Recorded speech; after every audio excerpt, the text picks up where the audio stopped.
¿Y si las historias conocidas fueran solo una parte de la verdad? Prepárense para cuestionar todo lo que creían saber sobre los primeros años del cristianismo, porque en este video nadaremos en un mar de descubrimientos para revelar la verdad oculta en esos primeros 100 años de cristiandad. Sin rodeos ni mitos. ¿Listos? Entonces dale me gusta al video y suscríbete, comencemos. El primer siglo del cristianismo está envuelto en misterio, con documentos cristianos tempranos, como las cartas de Pablo, datando de los años 40, 50 y principios de los 60. Sin embargo, solo se consideran auténticas 7 de estas cartas. Los evangelios sinópticos se fechan mayormente a fines del siglo I y principios del II, pero los nombres de los autores no se adjuntaron hasta finales del II, asignados por los padres de la Iglesia. Aunque el Evangelio de Tomás, del siglo II, fue importante, no se incluyó en el canon bíblico en el siglo IV. En el siglo IV, las listas de sucesión de Eusebio muestran una iglesia aparentemente unida, pero las fuentes primarias revelan discrepancias, haciendo que la unidad sea problemática e incluso imposible en algunos casos. La diversidad del cristianismo primitivo era tal que los cristianos de los primeros 2 siglos estaban más distantes entre sí que un mormón contemporáneo y un católico. La sucesión apostólica y el liderazgo eclesiástico constituyen un aspecto crucial en la historia temprana del cristianismo. Desde los primeros días de la Iglesia, la transmisión ordenada del liderazgo se consideró esencial para mantener la autenticidad de las enseñanzas apostólicas. Los apóstoles, como los seguidores más cercanos de Jesús, jugaron un papel fundamental en establecer las bases de la fe cristiana.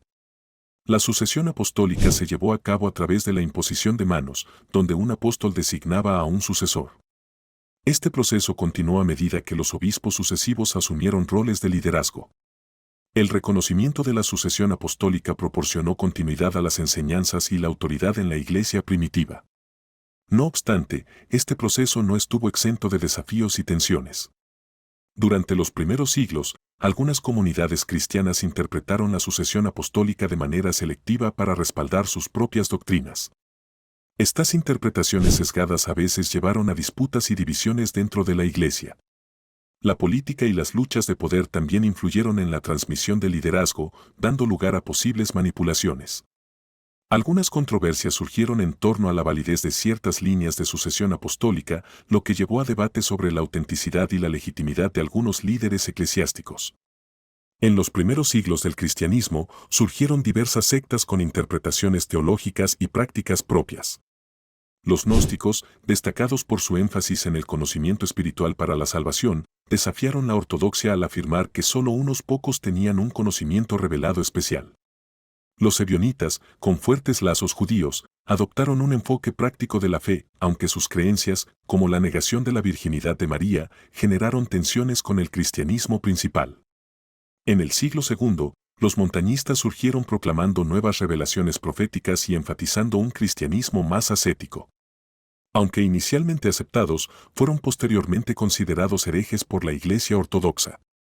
La historia a menudo ha distorsionado estas sectas. Los gnósticos fueron demonizados por su enfoque del conocimiento secreto, y los ebionitas simplificados como una secta judaizante, ignorando su diversidad interna y su conexión con las raíces originales del cristianismo. La compleja diversidad de las sectas cristianas en los primeros siglos revela un panorama multifacético, malinterpretado a veces debido a conflictos doctrinales y políticos. Hablemos ahora de la figura de Jesucristo, que ha sido objeto de innumerables debates y reflexiones a lo largo de la historia. Al examinar críticamente la vida del Jesús histórico, nos encontramos con diversos aspectos que merecen ser considerados. Es importante señalar que, aunque hay una abundancia de relatos en textos antiguos, no todos los detalles son corroborados de manera consistente, lo que deja margen para interpretaciones y debates. Uno de los aspectos más destacados es la falta de fuentes contemporáneas directas sobre la vida de Jesús. Los evangelios del Nuevo Testamento, escritos décadas después de su muerte, son las principales fuentes, pero presentan desafíos históricos y teológicos. La ausencia de testimonios de la época de Jesús puede generar interrogantes sobre la precisión de los relatos y abrir la puerta a posibles mitos o malentendidos. En cuanto a la fecha de nacimiento de Jesús, la celebración tradicional el 25 de diciembre no está respaldada por evidencia bíblica. Los evangelios no ofrecen una fecha específica y algunos estudiosos sugieren que la elección de esta fecha podría haber estado influenciada por festividades paganas preexistentes. Además, la imagen del pesebre y otros elementos de la narrativa navideña a menudo se mezclan con las tradiciones populares, creando una representación que puede diferir de la realidad histórica. Si estás disfrutando de este contenido, dale like y suscríbete, continuemos. La vida de Jesús también ha sido interpretada a través de diversas lentes teológicas, lo que puede llevar a malentendidos. Algunos aspectos de sus enseñanzas y acciones pueden ser entendidos de manera diferente según la perspectiva religiosa o cultural. Por ejemplo, la multiplicación de los panes y peces o la transformación del agua en vino pueden ser vistas como eventos milagrosos desde una perspectiva religiosa, pero desde una óptica histórica, la interpretación puede variar. La crucifixión de Jesús es un evento central, pero incluso los detalles varían entre los evangelios. La falta de unanimidad en los relatos de eventos cruciales plantea preguntas sobre la historicidad precisa de ciertos eventos. Además, las interpretaciones teológicas de la crucifixión pueden llevar a malentendidos sobre el propósito y significado de este evento en la vida de Jesús. Al examinar la vida de Jesús, es relevante considerar la posible influencia de mitos y leyendas preexistentes, como la virginidad de María, presente en otras mitologías antiguas.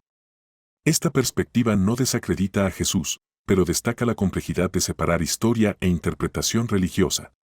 La falta de testimonios contemporáneos y las variaciones en los relatos plantean desafíos para entender con precisión su vida, invitando a una reflexión informada sobre su figura histórica. En el cristianismo primitivo, la relación entre la gnosis y la fe ha sido tema de discusión y malentendidos. La gnosis se refiere a un conocimiento profundo y espiritual, a menudo asociado con la búsqueda de la comprensión interior. Por otro lado, la fe implica una confianza firme en lo divino, incluso en ausencia de evidencia tangible. En sus inicios, algunos grupos cristianos enfatizaban la importancia de la gnosis como una búsqueda personal de conocimiento espiritual. Sin embargo, este enfoque chocaba con la idea de la fe más común en la iglesia primitiva, que priorizaba la confianza sin necesidad de una comprensión intelectual profunda. Con el tiempo, la dicotomía entre gnosis y fe se distorsionó en la historia cristiana. Algunos movimientos fueron etiquetados como herejes por su énfasis en el conocimiento esotérico, mientras que otros abogaban exclusivamente por la fe. Estas tensiones llevaron a divisiones en la comunidad cristiana y, en algunos casos, a la persecución de aquellos considerados desviados. La distorsión de esta dicotomía también se reflejó en la interpretación de escritos cristianos. Algunos textos gnósticos fueron excluidos del canon bíblico, creando una brecha en la comprensión de las diversas perspectivas presentes en los primeros tiempos del cristianismo.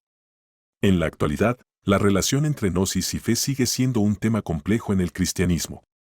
Algunos buscan un equilibrio, reconociendo la importancia tanto de la experiencia espiritual profunda como de la confianza en lo divino. El siglo III fue testigo de desafíos significativos para el cristianismo. La Iglesia enfrentó persecuciones, divisiones internas y la búsqueda de una identidad teológica unificada. A pesar de esto, también se consolidaron elementos clave de la doctrina cristiana, como la formulación de la Trinidad. Sin embargo, las tensiones teológicas y las luchas por la ortodoxia dejaron espacio para mitos y tergiversaciones. La posibilidad de mitos y tergiversaciones en los primeros 100 años del cristianismo es innegable. Las interpretaciones variadas, las disputas doctrinales y las tensiones sociales pueden haber influido en la transmisión de la historia cristiana. Aunque la fe cristiana se arraigó profundamente, es esencial reconocer la complejidad de los primeros siglos y mantener una perspectiva crítica para comprender la formación y evolución del cristianismo. Las diferencias en la historia cristiana no son mentira, sino que muestran lo complicado que es entender la historia con el tiempo. La forma en que la gente contaba las historias, las discusiones sobre la teología y las opiniones personales contribuyen a esas diferencias. Es importante mirar al pasado de manera crítica y objetiva para entender mejor la evolución del cristianismo. Si este contenido te ha parecido interesante, deja tu pulgar arriba, suscríbete y sigue viendo contenido relacionado en las pantallas finales. Hasta la próxima.